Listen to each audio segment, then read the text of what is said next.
Hello and welcome to A Star to Steer Her By, where this week the shoe's on the other foot, Shran, ya blue skin. This is episode 361. Woo! I really thought that would get a bigger laugh, or at least some kind of reaction. The Aenar calls him a blue skin, and it's like, how's it feel, Shran? How's it feel? Oh! Yeah, but he also, retaliates by being like, you're blind! And she's like, bitch! Fair point. This is Chris, and joining me today are... Ames. Caitlin. And Jakey.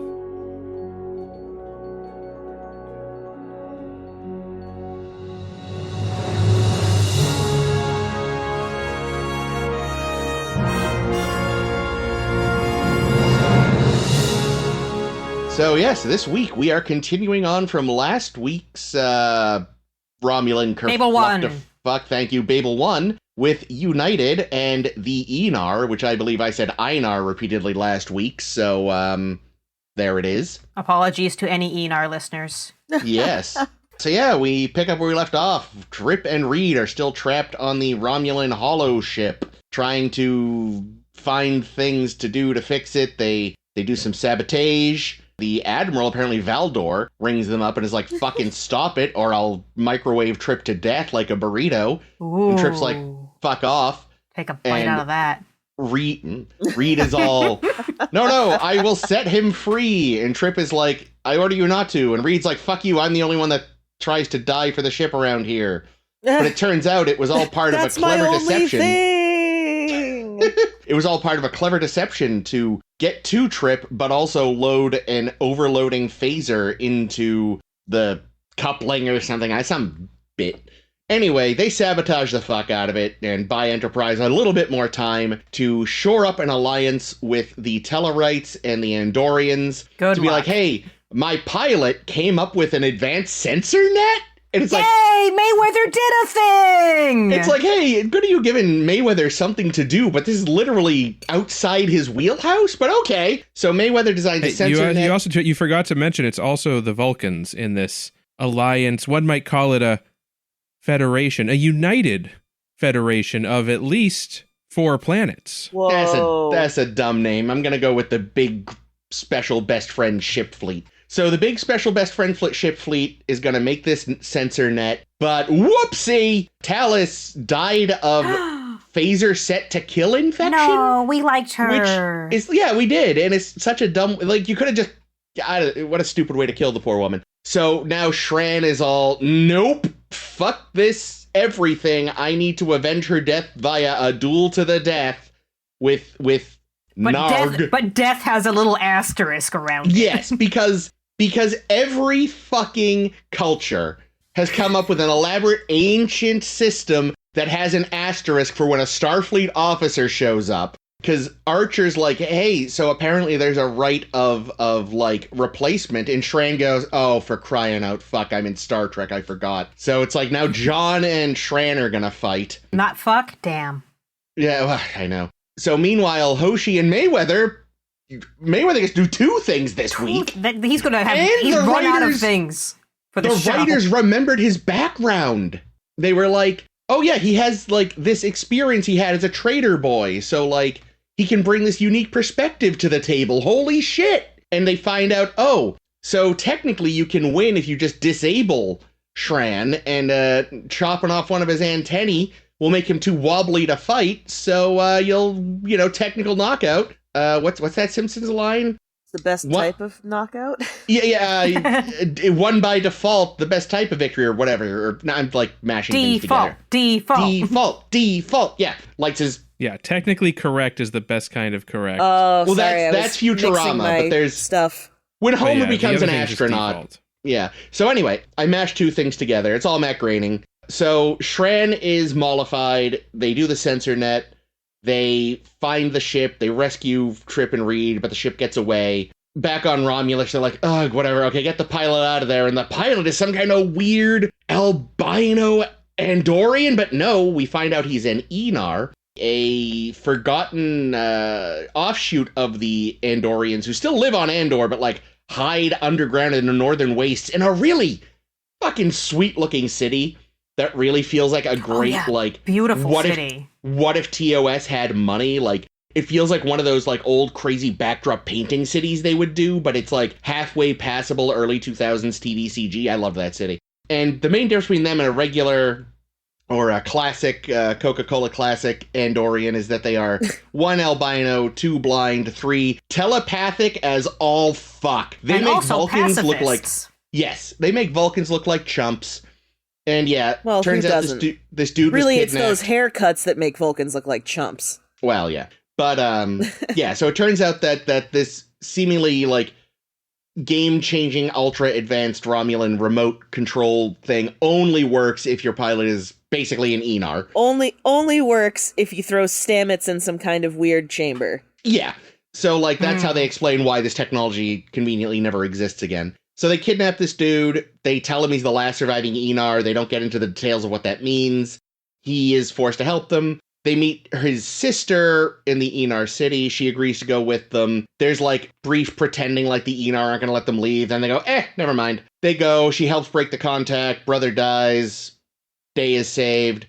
The Romulans have managed to help form the Federation in their desperate attempt to destabilize the Alpha Quadrant, which is such a Romulan result. God, they're morons. Yeah. And don't forget that Jeffrey Combs is probably going to use his dick to unite the Andorians and the Aenar. Oh, you know it. Aenar. How the fuck? Aenar? We that comes up again, so I'll not spoil. Jeffrey Combs' dick comes up again? It certainly does. It comes up a lot. I can hardly wait. But Chris, if you know Jeff. But Chris, what happens between Trip and T'Pol? Oh, God, I forgot. This is the dumbest arc of season 3. Trip can't think around his boner, so he asks for a transfer to the Columbia.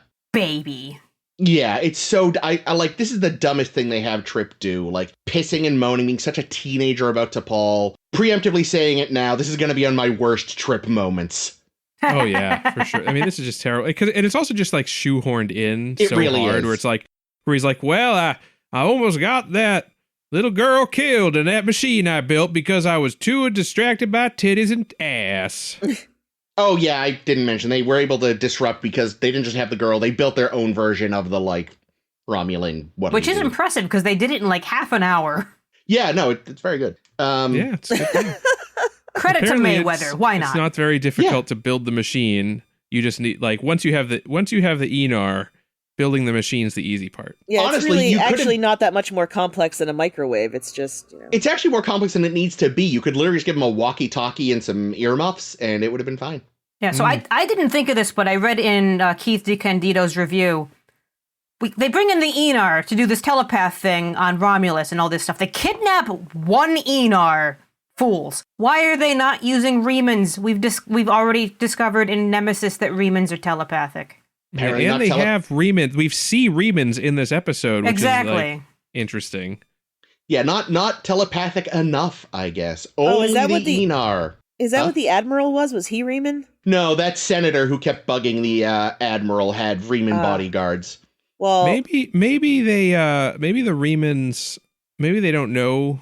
Like maybe they'll eventually use Remans for the pilots. Like this was this is a prequel. You're right. This is like a pilot program, and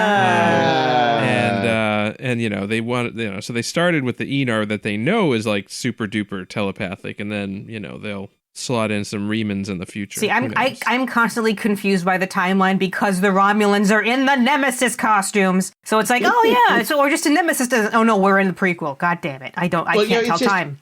What it is that it's not that they're in the Nemesis costumes. Is that by the time of Nemesis, this retro 22nd century look has become big on Romulus again. That's all. Everything old look. is new again. I do like those coats. In fact, it was funny. Very cyclical.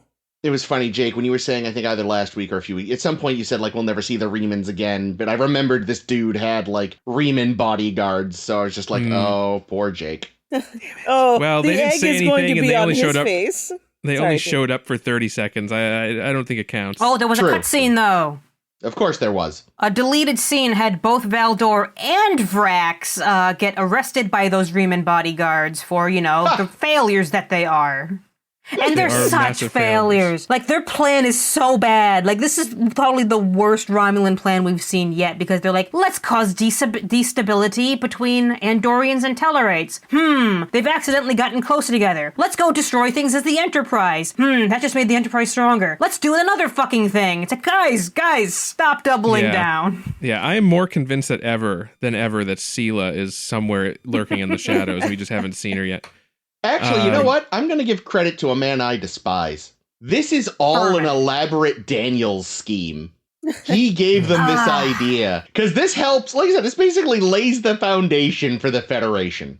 Well, yeah, and I get, that's, and it's very ham-fisted, of course, in true Enterprise fashion. But it is...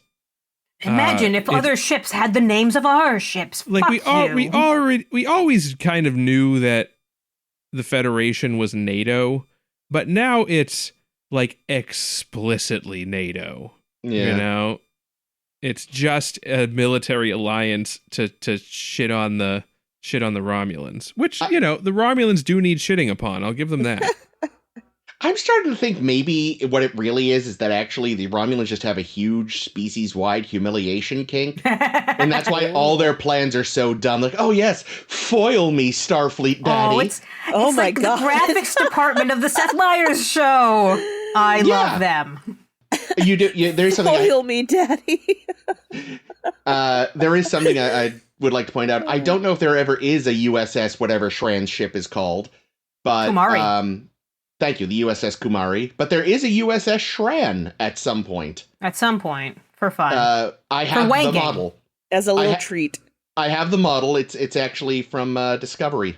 Yeah, speaking of antennae, it's like they pull a reverse Caliph, where the Vulcans don't tell you it's to the death, while the Andorians don't tell you it's not to the death. And it's like fucking table flip. Yeah, the whole idea of this fight to the death, but if one combatant becomes disabled, the fight's over. Just put a blindfold on him. Oh, no! Yeah, just drop your weapon. Oh, I guess I'm defenseless now. See, I thought he was just going to choke him out, because he kind of had, like, garroted him or whatever with their, like, hand-arm chain. Oh, the tether. I liked the tether. I thought it was an interesting... I also liked that, because it made it so that you couldn't... Actually, it sort of sucked, because it sort of sounded like Phlox was saying, like, if you can just get him to run around, you'll, like, wear him out.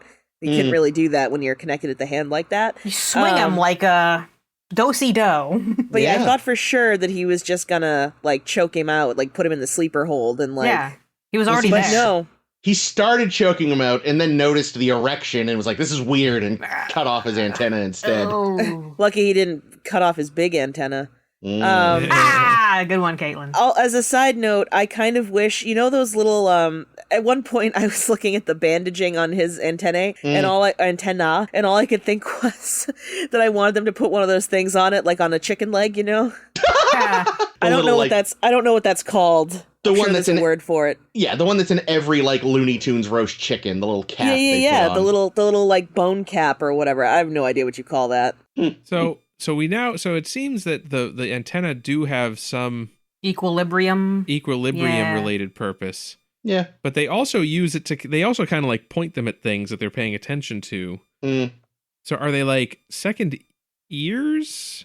Could be. Because they also have regular ears, They're just right? another sense organ. Like maybe the Aenar use their antennae for their telepathy thing. I noticed the Aenar have little cleft. Yeah. I saw that too. That was kind of bits cool. At the end. Maybe they're kind of like for vibration. So like not necessarily for sound. Oh, like sonar. But that. Yeah. That's kind of what I was thinking this time around. And I don't know why it took me this long to come to this conclusion, but maybe it helps. I was wondering about that because it doesn't seem to it doesn't make sense to have a second set of ears, but maybe it makes sense. Plus, like you could also think of it as almost being like how cats have whiskers. It might be like some kind of, I don't know. If my antennae will fit, then my head will fit through this thing. I don't know. Yeah, we also see, so they must have, developed on this ice moon, which is a little bit fascinating because I guess they decided, because we've been throwing around the terms Andor and Andoria interchangeably, let's determine now that Andor is the planet and the moon where they all live on is Andoria. Sure, good job, writers. You fixed a plot hole no one cared about. Nope. Yeah. Meanwhile, Kronos is still sometimes called Kling. So yeah, they're on in these ice tunnels, which is, a fun way to do a new society. We only get to see the Aenar side of it, but we finally visit Andoria. Yeah. Interesting. So in Star Wars, the forest moon is Endor. I wonder if the planet that it orbits is Andoria. I'm sure. In kind of a I get reverse ya. thing. Yeah, that would be fun. I'm sure there's some fucking official name for it from a novel or comic book or something. Oh, absolutely, there is. What I think would have been kind of funny, since, I mean, like, it sounds like, even though it's a nice planet, the Andorians and It the is a Enar nice planet. mostly live underground, but still, they grew up there. Moon. So yes, Moon. They grew up there, so I think it would have been kind of funny if when they beamed down, like, Arch is in that big parka, and, like, maybe Shran's just in, like, kind of a light sweater. He's like, oh yeah, it's a little chilly. He's And like, Arch is just like, fuck off. No, he's acting like a New Englander. Like when it finally hits like 48 degrees in January, he's just got shorts on. He's like, it's summer here right now. He's got an iced coffee. Yeah, definitely an iced coffee. I mean, From on Dunks. Andoria, all coffee is iced coffee. Let's Yeah. be real. Well, Andoria is maybe New that's England. why they need those ice borers. Maybe they use them to brew hot coffee. Andoria They should as try New the England, phaser method. Sorry, yes, what's this? Andoria as New England makes a lot of sense. They're deeply grumpy people. It's always cold. Oh my God, they are. They're New That's Englanders. good. That's good. They are. Earth is California. Can someone explain to me why? So the Enar city was very cool. Why are there lights and windows in a city that's populated by blind people? I was wondering who and built only it. blind, because they had no contact with the greater Andorian society Yeah, they also until had 50 years ago. also had So a why ton would they of- build their city this way? Yeah, they also had a ton of like visual art. Like everything was very pretty to the eye. It was a very pretty, aesthetically pleasing city, but like I feel like realistically a society that doesn't have sight isn't going to bother with visual aesthetics, and especially like installing windows and lights. Yeah, when they can sense things useless to them. telepathically. Is it possible that they were once a sighted people and then, like, they got some kind of Klingon disease and instead of getting head riches, they got the blind? I don't know if I buy that though. No, it's a terrible seems like- theory. yeah, It's I garbage. don't know, I just think it's who would an bother- inconsistency.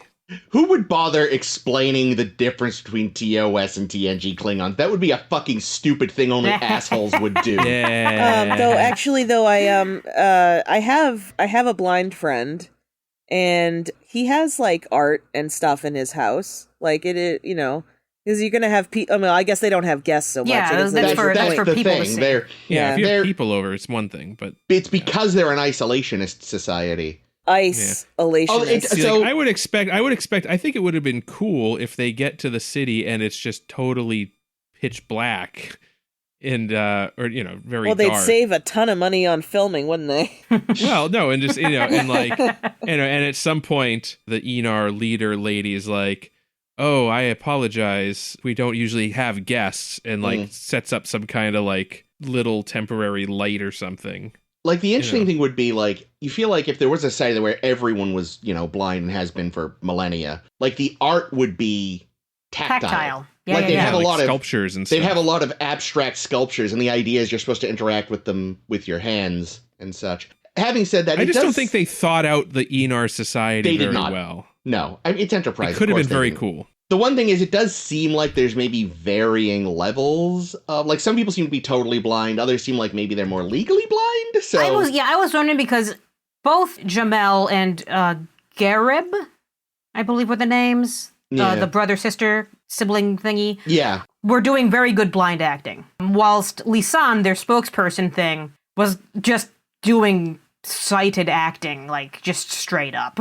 Yeah, were Yeah. any Oh, of the yeah, actors 100%. actually blind? I didn't check. Yeah. I don't think so. I know when we see, minor spoiler for Strange New Worlds, we meet an Enar named Hemmer in Strange New Worlds, and his actor is, I believe, legally blind. Yes. Who's actor?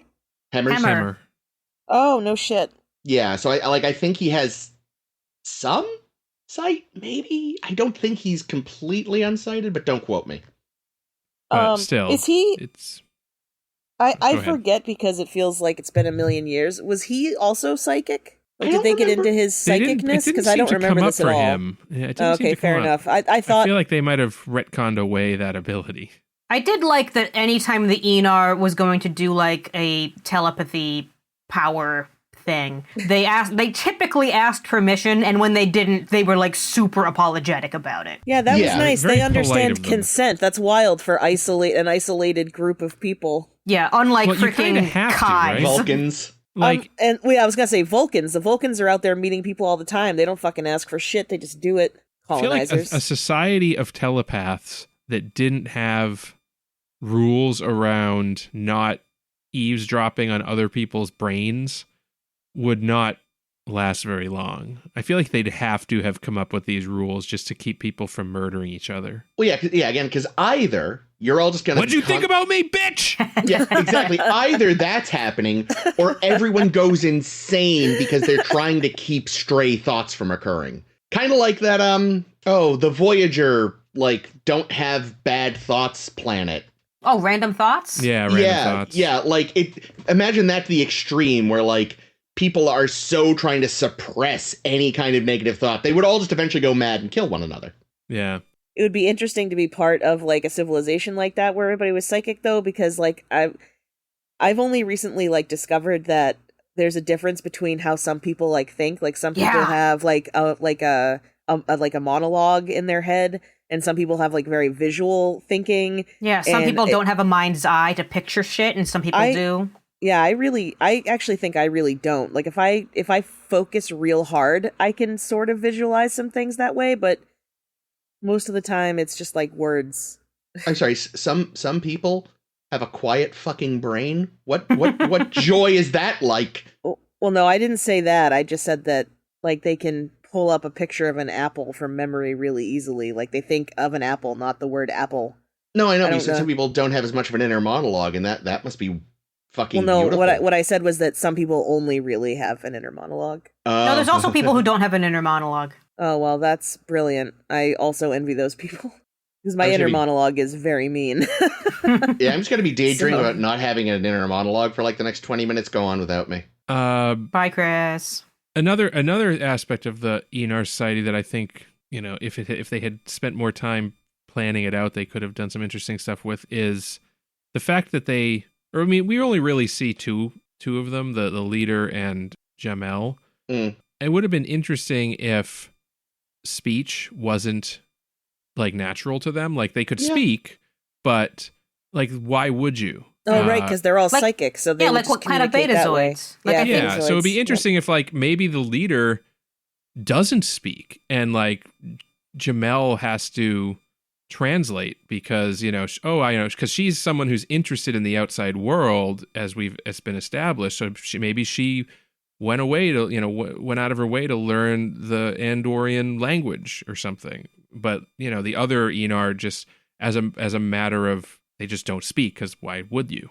Yeah, Actually, like that's- I know they could be like, oh, I'm grateful to have someone to practice speaking to. yeah, we don't I do know. it here. I know in like Imzadi and stuff, whenever they're talking about, you know, life on Beta Z, the Betazoids are fully telepathic, unlike Deanna, who's barely anything. Like it's so quiet all the time. It's described as like people just having conversations in their heads and people just reaching out with their minds and stuff, and they always know what everyone else is going through.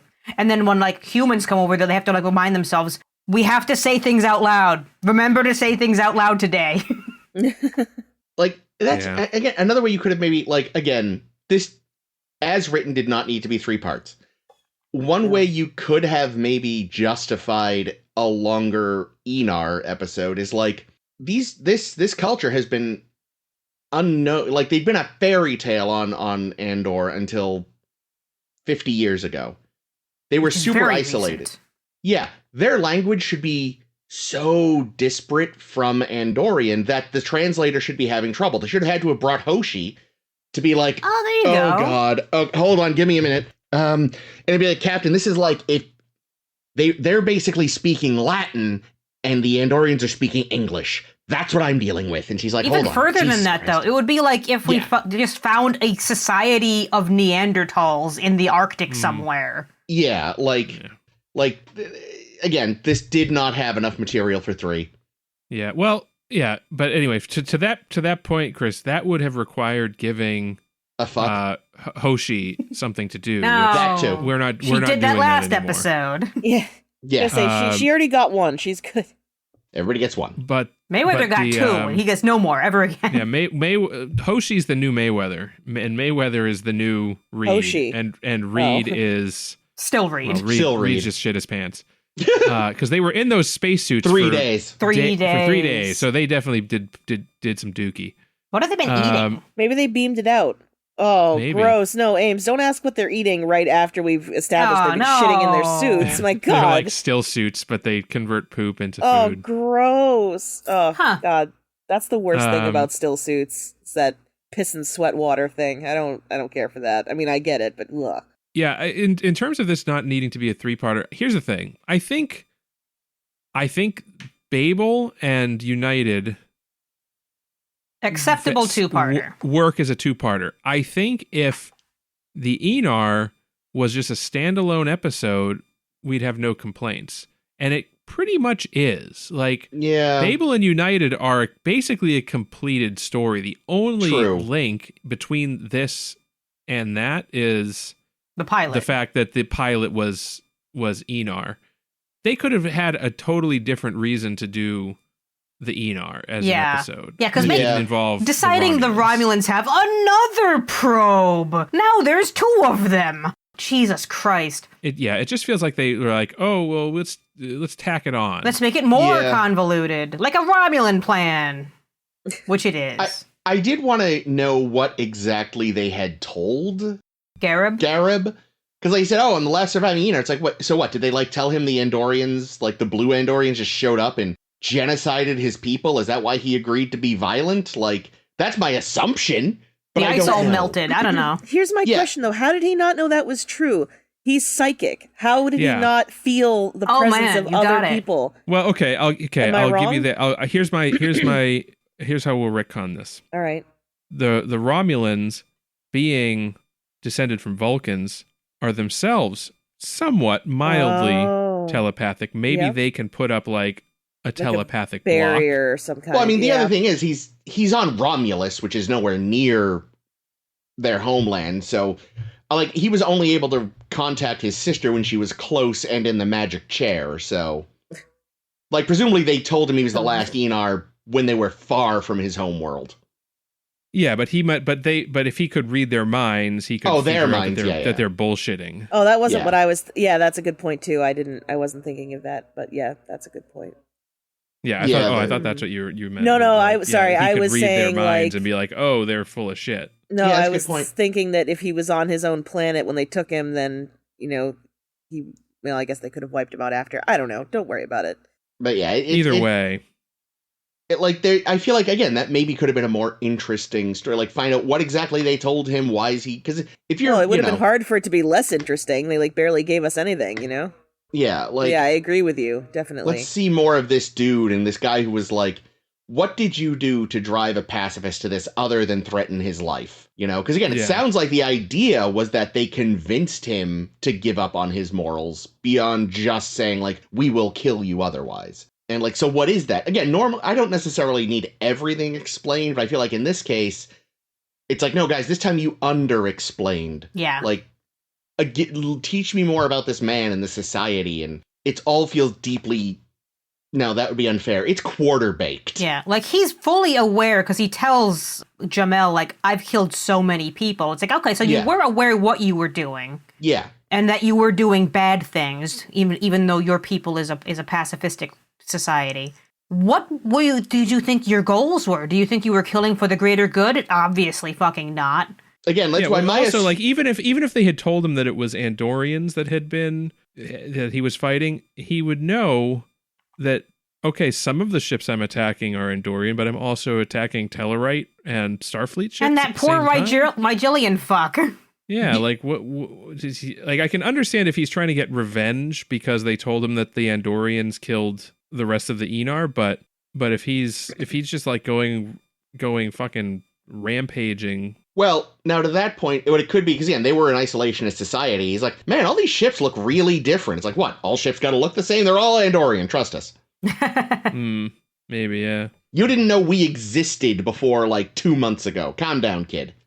Yeah, I mean, that's just why I kind of wish there was a different reason Like, this was not connected to the Romulans, and there was just a different reason why we needed to meet the Aenar. Andorian climate change. Their ice caps are melting. We have to save the Aenar. Yeah, the Aenar's habitat is being threatened. The whole planet is melting. Okay, how about this? Here's a setup for an episode that's we can be very similar. There's been some sort of, I don't know, attack. Something happened, and they're trying to find out what's going on, and it turns out it was an Aenar because of reasons. And it turns out he's an Aenar that was driven to this because the expansion of the Andorian people into the Aenar territory. And now he's like gone rogue. And his sister needs to find him and convince him to stand down. There could be something there. I don't know. I just like I just don't see this needing to be connected to the Romulan. It did not at all. No. Speaking though of the Romulan arc and expansion, again, this would have been more interesting. Apparently, Admiral Valdor is a militant dickhead because he used to be an idealistic senator who was like, "Do we really need to conquer everything?" And everyone was like, "Yes, you're fired." And then he decided to be more militaristic than anyone. What? Well, that's I wanted more of his character's like rationality ever. Why did they find this bloody enormous Romulan? Also, he's been around a couple times. We said this last week. He's an old hand.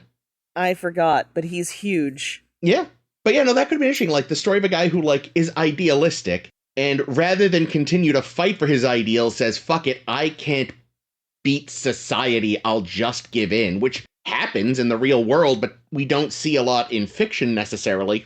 Like, the story of someone who's so beaten down, they just give up and become everything they ever hated. If we somehow got to see, I don't know, that's an interesting story, and they wasted it to be like a couple of lines about this dude. Like, he could have just been a dickhead. He didn't need this. And we didn't need him. And again, the scientist who's there, who's like kind of upset, but never really does anything beyond still like there are all these like germs of interesting ideas that just I feel like that's so much aside from season 3, which was just universally bad. Like so much of Enterprise has been there's ideas here, they're just not allowed to bloom. Very frustrating. I have one thing I want to say about Nigel, the Romulan scientist. You guys can probably see this in the chat if you take a look at the chat. How do you, just looking at his name, how do you think it's spelled? Nigel? I mean, I can see how it's spelled. Gil. That's a J. But I swear there's like an optical illusion in his name, because whenever I see it, I try to count how many dots there are to figure out the spelling. Because it looks like there's 4? It looks like there's 4 because it's an optical four dots. It's an optical illusion. So anyone who just has like Word open or something in an Arial font or like a sans serif font, type Nijil. That's the actual spelling. But it looks like there's 4 dots, and I'm just fascinated by this.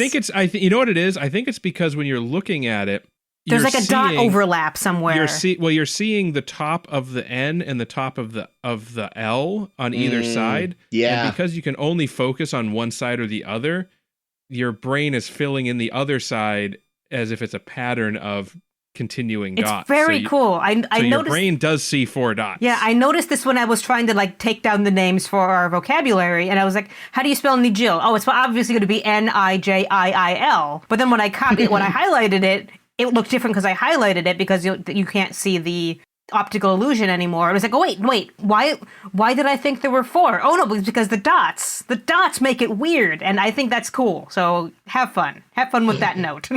Sorry, I thought you were asking us to guess how it was spelled because you thought it was spelled stupidly. That's why I was just... I mean, it is also spelled stupidly. Well, I'm not saying it is. I just thought that you were... whatever. Anyway, I can read letters. I just thought... Oh, of course I can. I don't know. You did say G. Well, because I wasn't looking at it. I was trying to... I thought she asked, how did we think it was spelled? But... Looking at your notes, though, Ames, you did point out something here that I noted. The Andorian ice mining tool that Shran happens to have on him. That thing is huge. He says he never leaves home without it. Even It's when a his ship was being destroyed, He grabbed it. he made sure to save it. Like, where has that been? It's You know. enormous. You know where it's been. And where's the fucking, like, dual fucking arm bracer? Well, That's those true, they may because be. he had to have two, because he had to give one to Archer. Yeah. So where'd the other Listen, one? when you're abandoning a ship that's under attack, and before it blows up, there's two things you grab: your ice mining equipment and your fight to the death gloves. Yep. Because you never know when you're going to need You them. really do never know.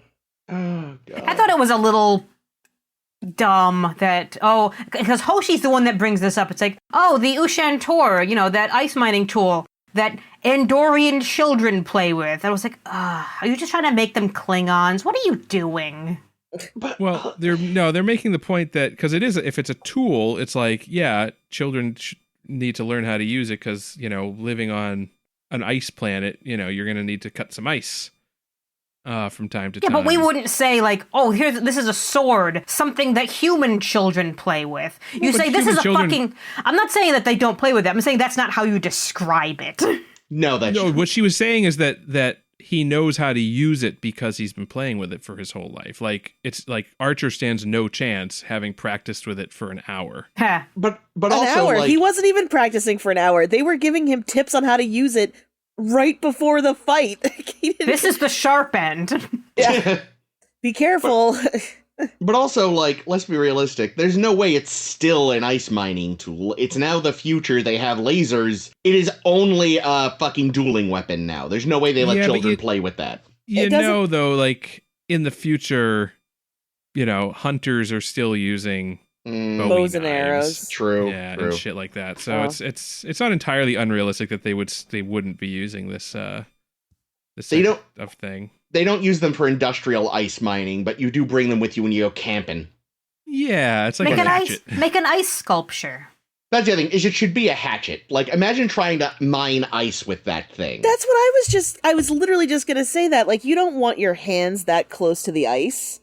And you want to be able to, like, pull back and, like, do a good swing. Like, use, like, the momentum of the blade, not just be like...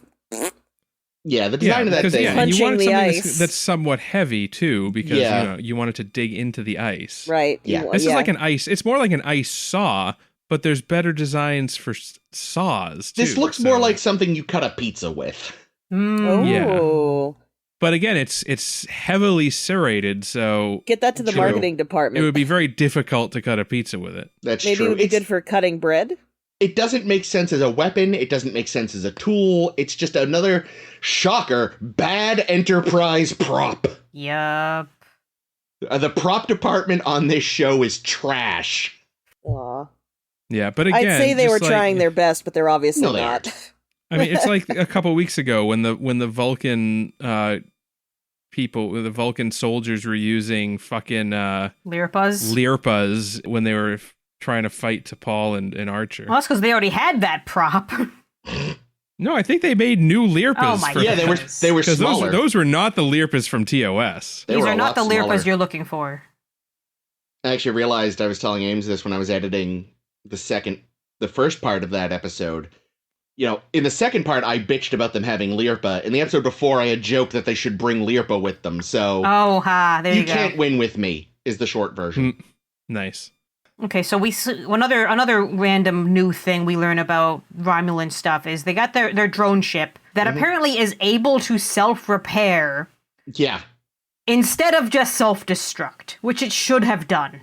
Romulans have crazy long-distance, instant fucking remote control of ships, self-repairing ships. They should have conquered the galaxy. Seriously, they have so much advancement that, by the time we do get to them in TOS and what have you, they should be fucking powerhouses. They should have destroyed us. Like, it almost makes me wonder, because, I know there have been hints that, if Enterprise had gone for a 5th season, there would have been bits of the Romulan War.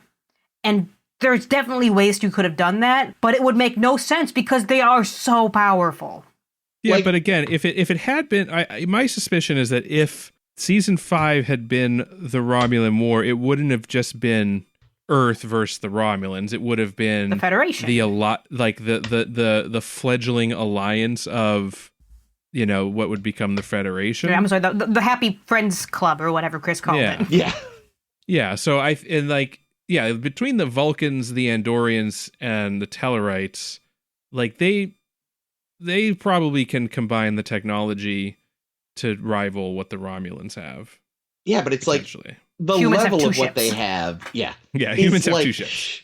The level of They what bring the Romulans- diplomatic, they're the peacemakers. That's what they are bringing to the table. Except for Archer, who does nothing but yell at people. Yes. Humanity, basically, this is explaining what humanity brings to the Federation, which is they're like, in sitcoms when like the parents are arguing and they keep telling the kids to bring messages to the other parent. That's what humanity is.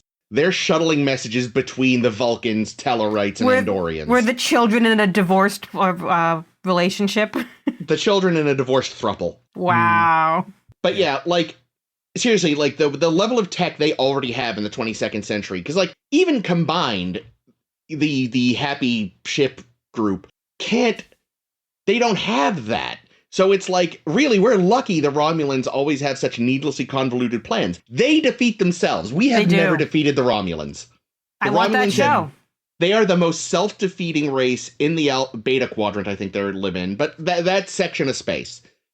Like, the whole of the Alpha Beta area, no one defeats the Romulans except the Romulans. Yeah. Yeah. Yeah, instead of, like, Star Trek Academy and Star Trek Mariner, which we're getting now, evidently, weird flex guys. I want Star Trek Romulus!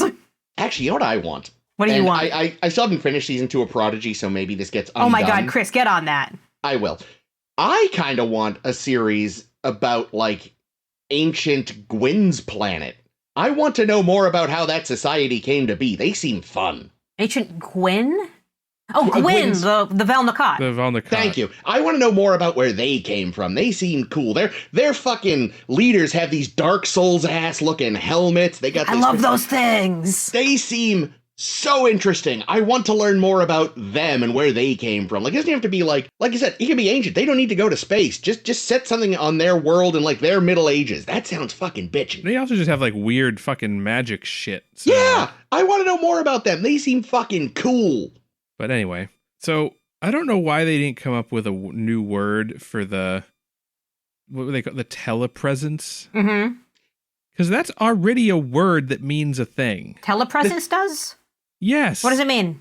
It means, like, what we're doing now. Well, I was about to say that. Like on that's a the Zoom? thing.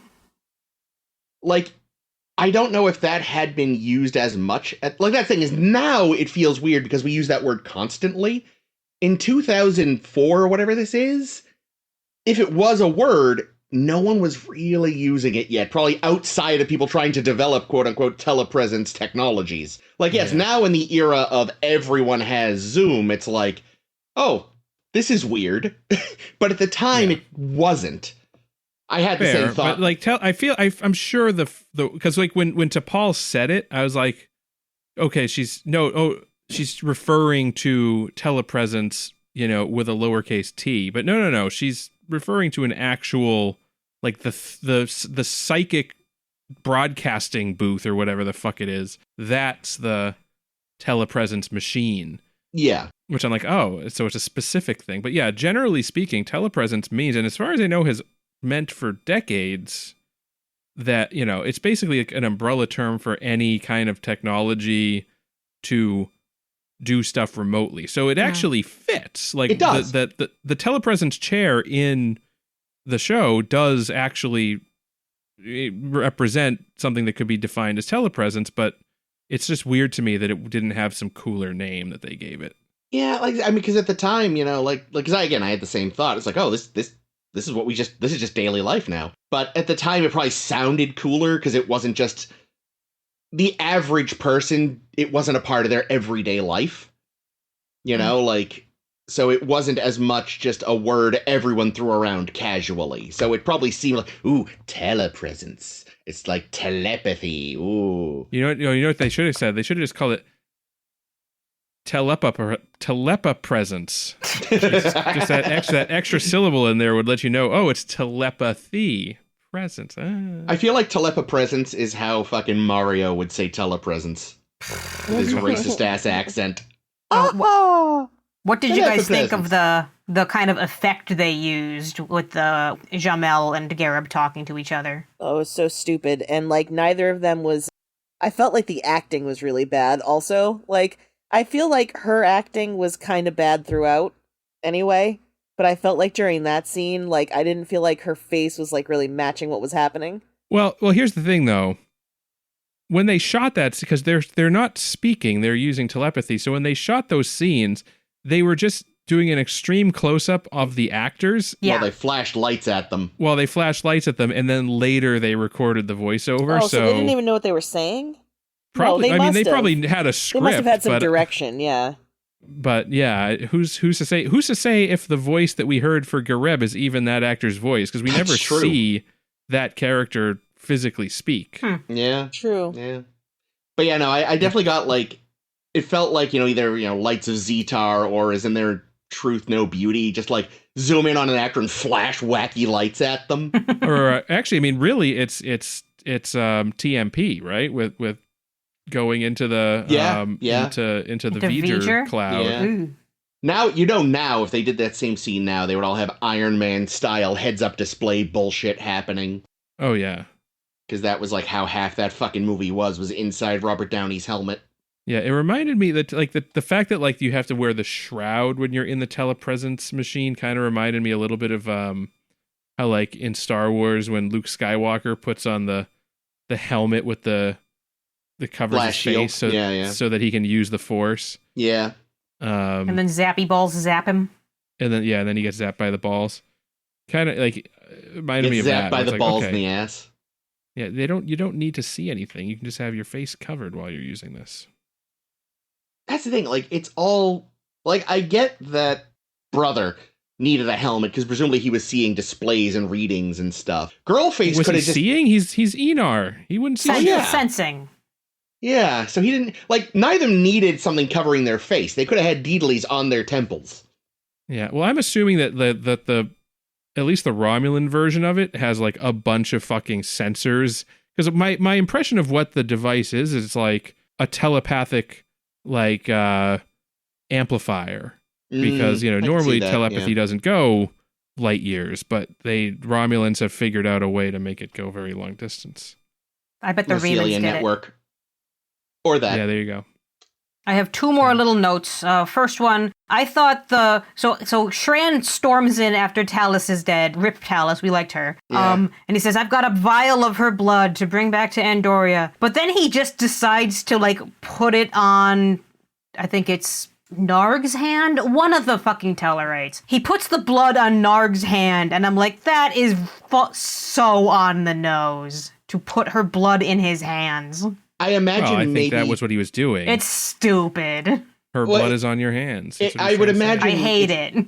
it's probably part of the like demanding a duel process is pouring the blood on the person or something. But he said he had to bring the blood back to Andoria. Well, he's got a second vial. There's a lot of blood in those. That's in true. A person. It was just I had to bring a piece of my friend back. It doesn't necessarily have to be the blood. It can be like her toenails or something. That was nice though, him offering to bring some of Archer's blood back after he kills him. But he's Like, not that's from Andoria. He should bring it to Earth. No, but still, it sounds like it's probably a high honor to have your blood brought back to He also Andoria. called Archer his. He also called Archer his friend, which He I did. thought was very nice. Archer called him his friend at one point. Yeah. Yeah, they're friends. They are. They're buddies. That was after Shran did a little flip onto an icicle. That's right. Dumbass. Weird You guys guy. gave way. Yeah. That's the thing is an ice stalagmite covered in Andorian blood is indistinguishable from a blue dildo. God damn it. Fair enough. And to this Shran said, "Well, I'm fucked now." Ah. Oh, he Heyo. did. Speaking of blue dildos, the one other thing I wanted to bring up is in our giving the whole trip relationship its drubbing, because it's so fucking childish. And they have like the trip is like, "Oh, I really thought I was gonna die out there, T'Pol. Have you ever thought that?" And she's like, "Yeah, I think we're gonna die every day. I'm on a ship captained by Archer." I'm working with humans. You're all insane. And he's like, yeah, but, I'd miss you if you died. Trip, stop this. This is very dumb. Now, no matter what, though, her thoughts that time were not whatever she said. Like, maybe they weren't about him, but there has to have been something more than just, should I reroute power to the hoodly whatsits? Or maybe there is, who knows? Like, again, she's just so used to it at this point. Like, well, the humans are going to get me killed. Fair enough, I've come to terms with this. Send my Katra to my mother. No, wait. No, this would have been before she died, so. Oh, right. But wait, we don't believe in Katras yet. Oh my fucking god, Vulcans. I don't know. I think Trip requesting a transfer was just to get away from Phlox. I'd accept. He had that conversation with Phlox where he blamed Phlox for setting him up with the Vulcan neuropressure. Which he That's did true. do. He did do. What? Like, no, that was for your sleeping thing. You basically put my dick in her. Oh. Oh, gross. I mean, in a sense. Yeah, Phlox knew what he was doing. Oh, yeah. Yeah, no. He's done his experiment, so now he doesn't care anymore. Like, well, they fucked. I win $5. I had From a bet who? going on with Dr. What's-his-fuck. From myself. No, yeah, it was a part of a bet with his pen pal there. It was like Dr. a Pygmalion Lucas. thing, yeah. Bet you $5 I can get these two to fuck. Quatlus. There we go, 5 quatlus. Very nice. And Lucas is like, why are you doing this? We're not just doing it for money. We're doing it for a shitload of money. What is that Classic. from? Spaceballs. Spaceballs. I thought of it because Chris shit. said space bucks. Trying to find a way to segue that smoothly into our character spotlight. So let's all make let's make a shit ton of Quatlus and put up our Neelix discussion. I was gonna That say made no sense. He worked with Voyager for a shitload of water. That's true. He loved water. So He much. loves water. He loved bath, and who can blame What him? are you going to do about it? Yeah, but appropriately, this is coming out, or we're recording this at least. It's coming out a little later than this, obviously. But I know, like, Steve Shives just did a whole Neelix video, kind of saying, yeah, Neelix, does some stupid shit, which he definitely does. But also, he does some great shit, which he also definitely does. So you know what, people? Give Neelix a chance. We did, and we came out of Voyager thinking pretty highly of Neelix as a character, and Ethan Phillips as an actor, because he's great at it. Hear me out. Since Neelix gets so much shit, can we reverse our usual order and end on a positive note with him? Sure. I'm gonna use the same template for the blog post. That's fine. Okay. Fine. Yay. Weird. So you're telling me y'all want to talk about bad things Neelix did? Yeah. Bad. Like Neelix. Steve Shives did. We're just copying Yeah. Steve Shives this week. Oh man, this is a bummer because I feel like my my ending on a joke thing isn't going to work as well. Oh fuck! I'm sorry. We could. No, we could, it's cool. I can cut all this, and we can just. No. It doesn't matter. I'm just kidding. It's fine. I like that you guys basically have the blog post written for me. Great. So who wants to go first? Me. Go over it. Do it. Caitlin loves Neelix, but I sometimes know. we don't love Neelix. Took her a while. Took all of us a while. Oh Let's my be god, honest. so long. I always love Neelix. So just in general, obviously being jealous of Tom. Yep. Fucking stupid. Not gonna even talk about the fact that he's in a relationship with Kes that I find inappropriate. Ames, not gonna do that. Wow, character growth. I will say that I think it was really irresponsible of him to lose his lungs like that. And How dare he get attacked? What an idiot. Fucking jerk. and, Hey, he shouldn't have had those lungs if he didn't want them stolen. exactly. And They're nice lungs. finally, making me fall in love with him and then leaving the show. Okay, that is a good joke. I love it. Yeah, I was probably going to end with the lungs originally because that's the one that's obviously like just being goofy, but Silly. like, yeah, there you go. That's cute, Caitlin. Thank you, Ames. I aim to please. Who else wants to tell us bad Neelix moments?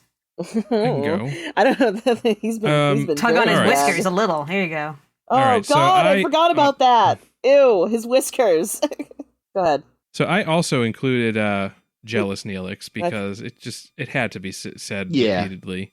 Because it's just like I feel like a lot of the reason why that character gets such a bad rap is because of shit like that. Yeah. Oh, definitely. Especially because it's one of the earliest impressions he makes. Exactly. Yeah. Like, I feel like Neelix does not make a great first impression, and becomes better. And again, arguably, like it's like it already feels like kind of a weirdly predatory, like, relationship, because regardless of whether or not she is a fully developed adult thing, she is super, like, isolated to her planet with this obviously older dude who's much more worldly, and then he's being jealous and weird because, like, she meets another man. Like, Yeah. You know? Definitely. Yeah. No, and that is is friends very with true. him. So, anyway. How dare she? Yep. So so here's one. It's interesting because this isn't really a bad thing that Neelix did, and it's not a bad thing that Ethan Phillips did. It's actually a really good episode, I think, and a good Neelix episode. But it's sad, and it's bad in the sense that he was having a bad time, Okay. and that's when he became very, very depressed and suicidal. Yeah. When he had that near-death experience. He dealt with it very badly, yeah. Talked to his sister, who told him, nope, it's all just lights out. Yep. That's a good episode. So yeah. Yeah, I mean, if we can give B'Elanna crap for how she dealt with trauma in Extreme Risk, then yeah, we can give Neelix crap for how he deals with trauma. Yeah. That's fair. Yeah. But it was really well acted. Oh, definitely. I thought. It was great. It was a powerful episode. I think it is such a great episode because he deals with it in a human way, which is flawed and bad, but that we can look at and say, oh my god. Yeah. Chakotay didn't help. No. He helped, kinda. And then last, I'm going to say, getting taken by fucking fake Janeway or sister whatever, and installing her faulty equipment on Voyager, which like started wreaking havoc with the systems. I forgot that he was the link to that. Yeah, he traded her for some kind of heating element, and it fucked with the ship. Fair. Yeah, so like everyone else, I've got to say parturition. Because, like, here's the thing. Jealous Neelix... No one has actually said parturition yet.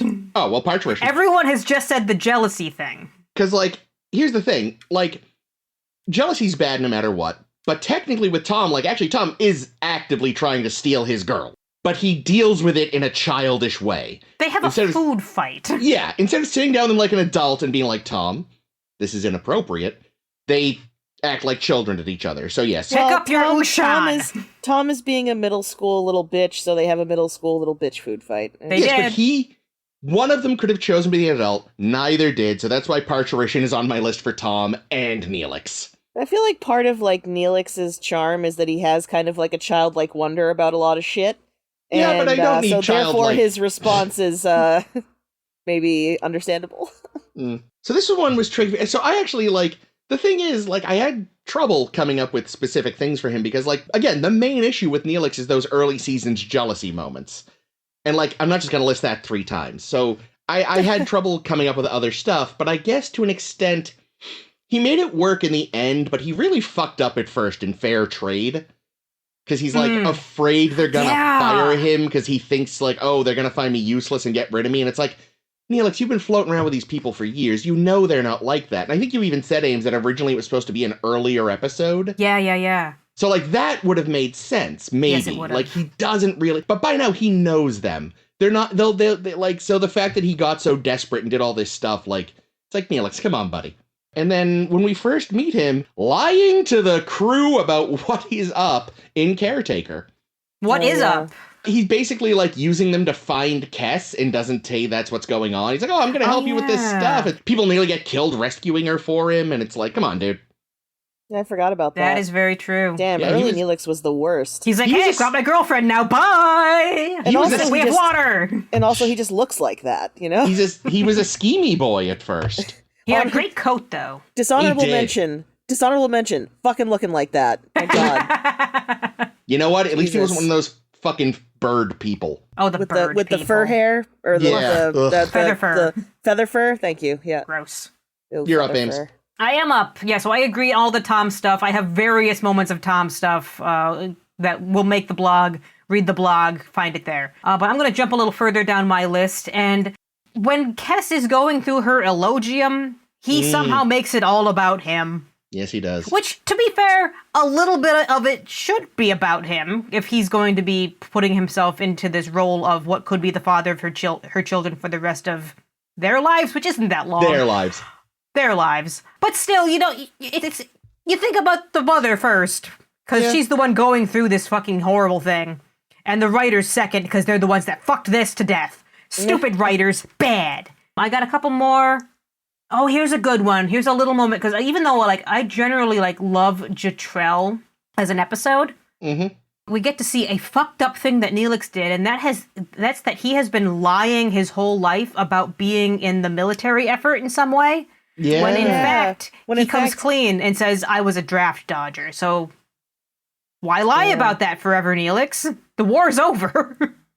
Oof, yeah. Well, no, but that's why he lied about it, because his people were fucking utterly destroyed, and he just ran like a little bitch. And he's felt guilty ever since. But I don't blame him. I also would do the same. So not being in the military, nothing was going to help save him from the Metreon cascade. No. Absolutely not. Like, that was a bad time, whether you were a draft dodger or not. Yeah. Then that was an early episode. They had a lot of ideas for his background from very early on. All right, and I need one more, and it's gonna be... All right, here's just... This is actually a thing that didn't happen that I'm still gonna blame them for. Fair. Good. And that's that in Fair Trade, when he's had this very bad reaction to what he thinks is going on, what actually isn't, god damn it, Neelix. And he thinks he's going to go kill himself on a ship, or in this, I forget the name of the race he was going to dealing with. But anyway, he was going to go get himself killed doing a thing. And there was a scene filmed of him saying goodbye to Cass that got cut, and we needed that scene badly, because god damn it, it would have been perfect for his character, and we needed it. So I'm giving that some gripe. Does it exist anywhere? I don't know. I know that... I would love to see that. I mean, like, when the thing about Neelix is that under all that shit, he's Ethan Phillips, and he's fucking phenomenal. Like, he's such a great actor. I have no doubt that he acted the shit out of that, and I would have loved to have seen it, you know? Yeah, I'm not sure if it exists. I know that the script of it exists. And it's not even a very long scene. It's just long enough. Well, I have a dishonorable mention if we're ready for that. Hell yeah.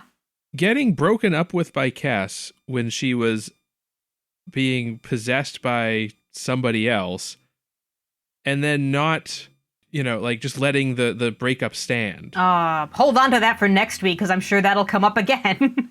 Because I feel like again, it's not it's not something he did or didn't do. It's just that, if you get broken up with somebody when they're being possessed by a maniac, I don't think it counts once they get back to their... You at least have a scene about it. You could still break up and decide, actually, I've been thinking about it for a bit, or whatever. But the fact that it wasn't addressed, and it just sort of was like, okay, they're broken up now. Yeah, fuck that thing. Stupid. I'll probably give them guff next week, too, when we talk about Cass, because, it's another scene that we needed, that they didn't give us. Yeah, come on, man. Show us that shit. Nope, you gotta tell, not a show.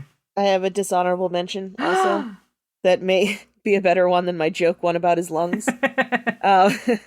He willingly interacts with those stupid child's holodeck programs. So annoying. Flaughter, that's it, thank you, yeah. So much Flaughter. Thanks a lot, Neelix. No, but that's when he's hanging out with Naomi. I know, which is one of the good things, and we'll get there. Good things, you say? Yeah. Let's all hang out with Naomi. Let's talk about some good things. Well, Neelix has this great relationship with Naomi Wildman. He sure does. I love, and he protects the shit out of her in that one episode. Oh, when everyone thinks her mother's dead? Is that the one? I honestly can't remember. I just wasn't... Or was it her or was it someone else? Doesn't he protect a kid when there's some kind of weird hostage situation happening? Doesn't he go... Isn't there a Space Crazies episode and he Oh, that's right. He's trying to protect her from a threat that does not exist. Yeah. Oh, that one in Memorial. But still, okay, wait, maybe that's not so good, but I mean, it's still nice that his... It's nice that his instinct, though, is to protect Naomi Wildman. Well, let's just leave it to his relationship with Naomi Wildman, because it is great, wholesome, and sweet. He's a good, father figure, I guess. Uncle figure. Yeah. He makes Balana pancakes that time. Yeah, I like that one, too. And just in general, it speaks to his... Well, in the next one, too, but he's he's everybody's buddy, you know? And he's good Yeah. at that. And I think sometimes, like, no, they don't appreciate it, but I think he's good people. He comes in clutch when he's needed.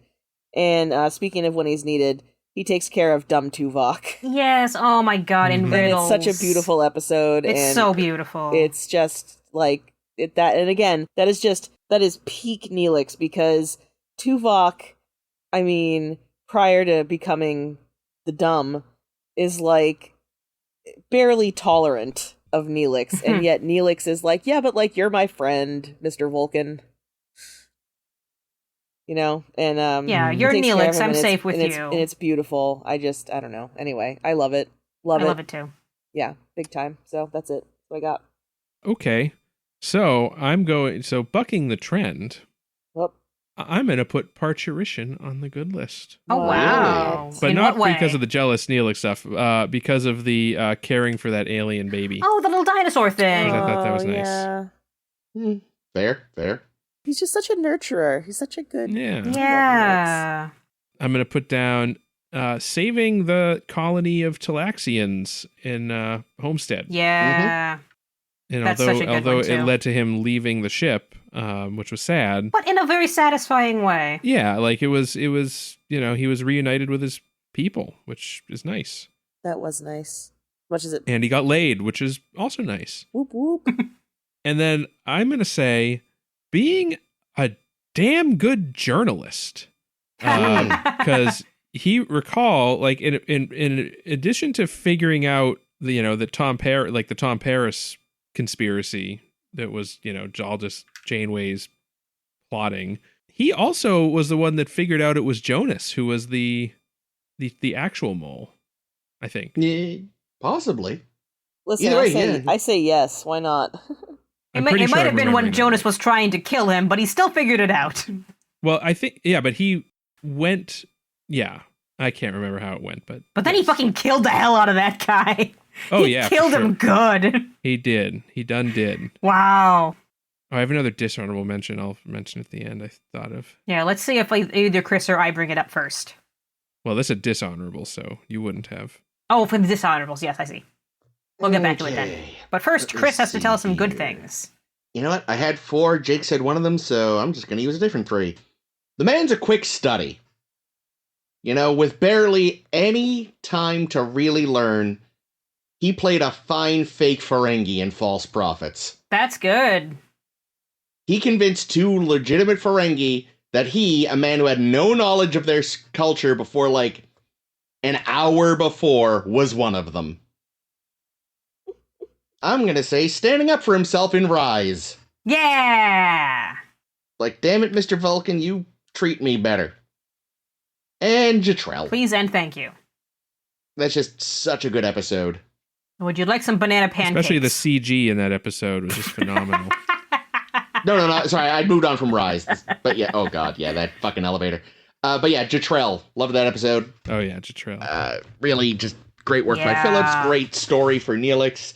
He manages to wrestle with a very dark part of his past, and he, comes face to face with this dude, and it's his duet, for lack of a better comparison.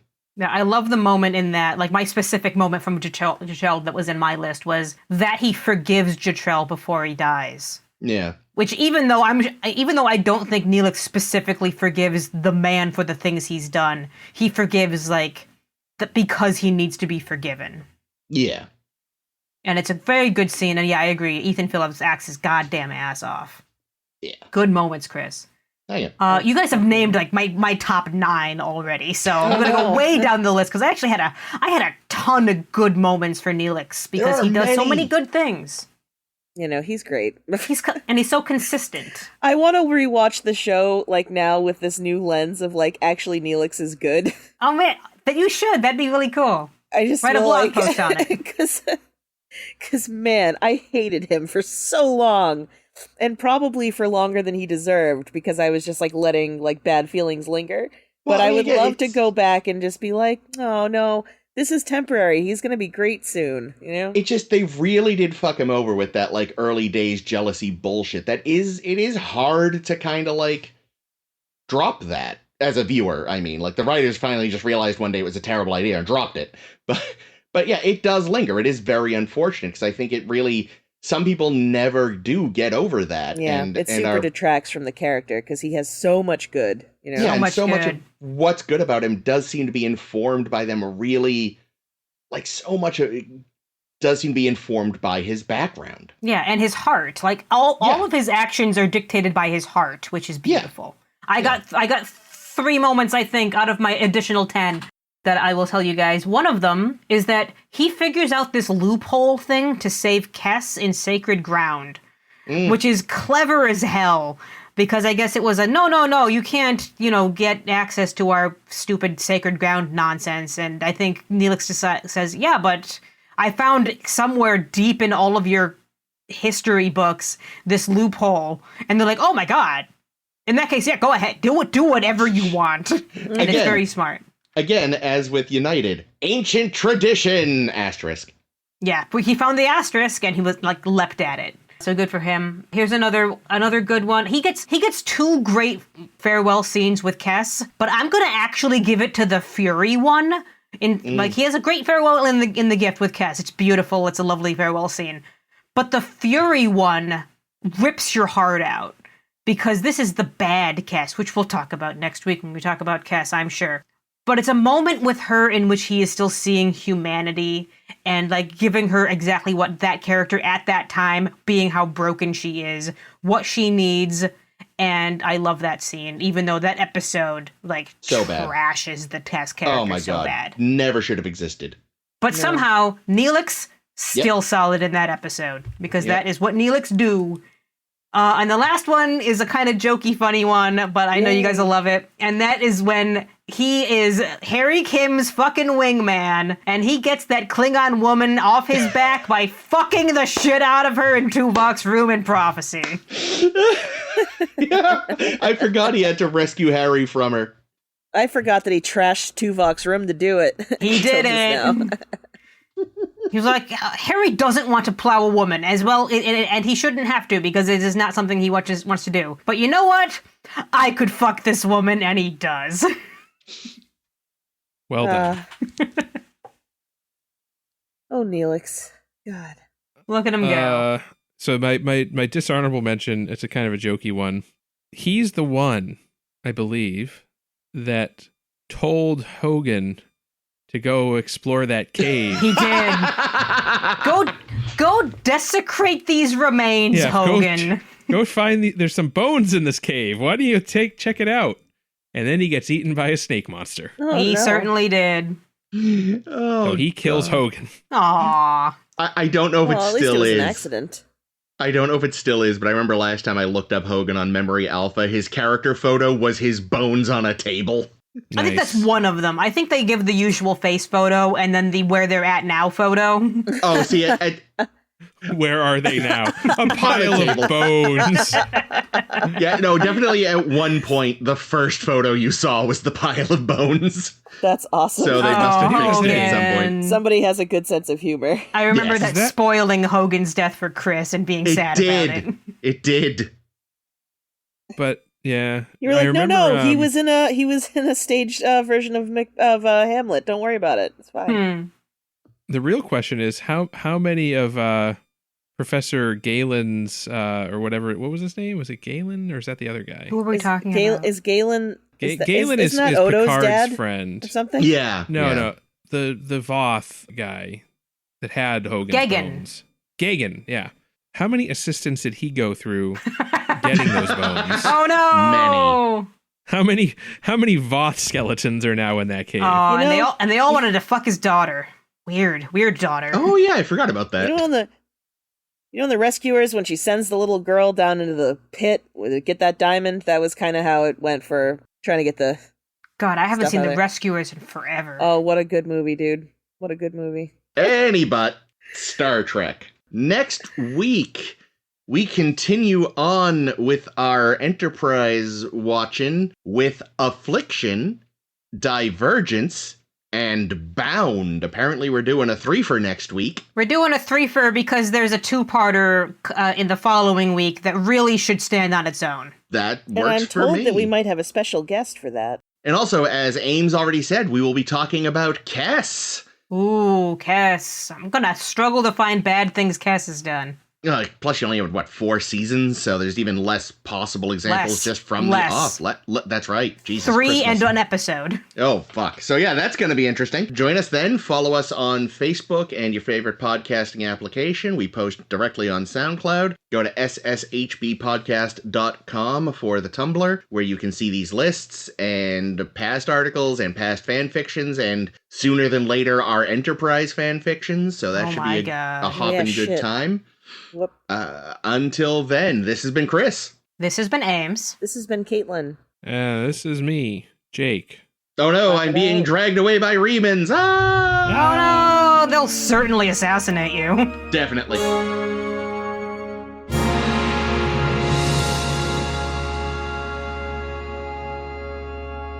I remember being especially partial to The Rescuers Down Under.